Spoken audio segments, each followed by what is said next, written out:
If you are writing JAMB this 2026, please follow me and understand how to solve the questions like this. A body of mass 2 kg is lifted to a height of 5 meter. G is equal to 10 meter per second. Find potential energy, and we have the following option. So what do we do first? We now bring out all the data. So we start with mass. M is given as 2 kilogram, and then we are given height is equal to 5 meter, and then G is given as 10 meter per second square. So what do we do?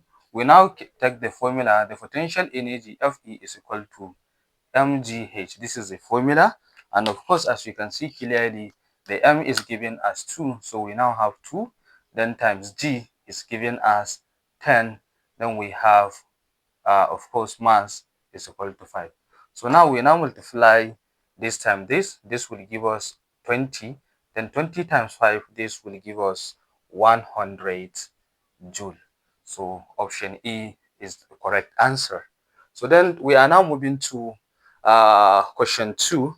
The question 2 says a body starts from rest and accelerates uniformly at 3 meter per second. So we have acceleration here as 3 meter per second square.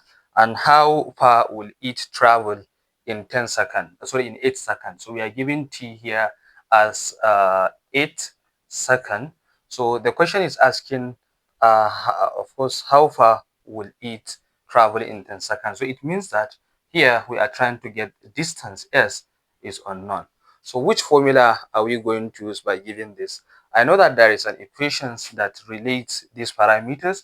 We have the equation that says s is equal to ut plus half at square. So initial velocity, this u is always equals to 0. So what do we have here? Then we now have s is equal to 0 times t, then plus half, and then we have a here, that is acceleration as times acceleration is 3, then times t, which is of course the t here is given as 8. So we have 8 square. So what do we do?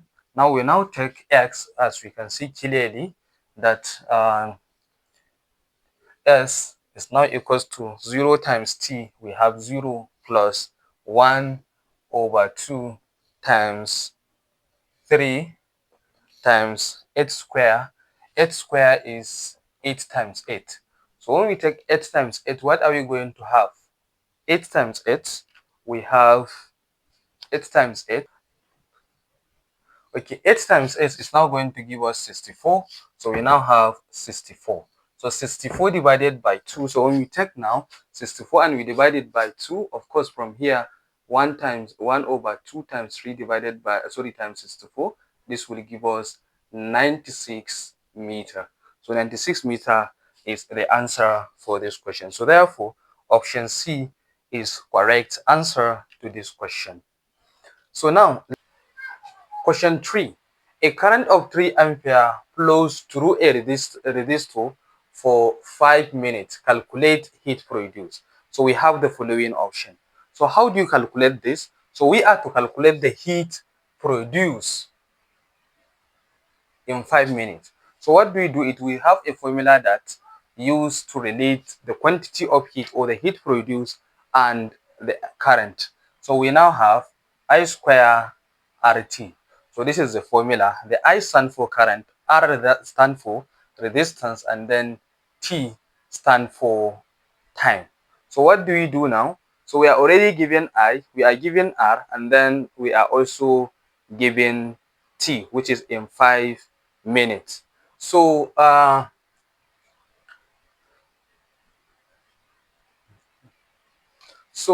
a current of 3 amperes flows through a 4 ohm resistor for 5 minutes. Calculate the heat produced. So we have a formula that relates the quantity of heat produced, the current, the resistance, and then the time. So as we can see clearly, the current given, I think we can write the data here. So we can now say I is equal to 3 ampere, and then we have resistance as 4 ohm, and then we have t, which is time, in 5 minutes. So what do we do now? So we are now going to say the r, which is the distance, is the I, which is the current, is 3 square times the resistance, which is 4 times time. But the time here given is in minutes, so we have to convert it to second. So we are going to multiply it 5 times 60. So after we multiply this will give us at the end, we are going to have 9 times 4 times 300. So we multiply this time, and at the end it is going to give us 10800 joule. So the answer is option C. So now let's look at question 4. The question 4 says two resistors 6 ohm and 3 ohm are connected connected in parallel. Find the equivalent resistance. So we have the following option. So when we are talking about the resistance in parallel and the resistance in series, so for the resistance in parallel is R all over 1 all over R equivalent resistance is equal to 1 all over R1 plus 1 all over R2. So here we have two resistors which are 6 and 3. So therefore we are now have 1 all over 6 plus 1 all over 3. And as we can see, we can take the common LCM between this, which is 6. So 6 into 6 is 1. 1 times 1, we have 1. 3 into 6 is 2. 2 times 1, we have 2.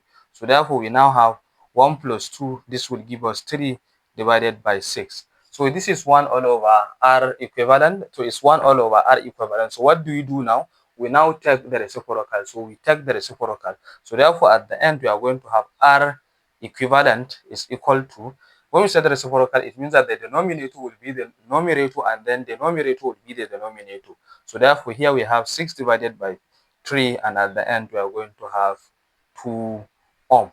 So this is the answer. We have 2 ohm. So follow me, ladies and gentlemen, for simple physics videos. Thank you.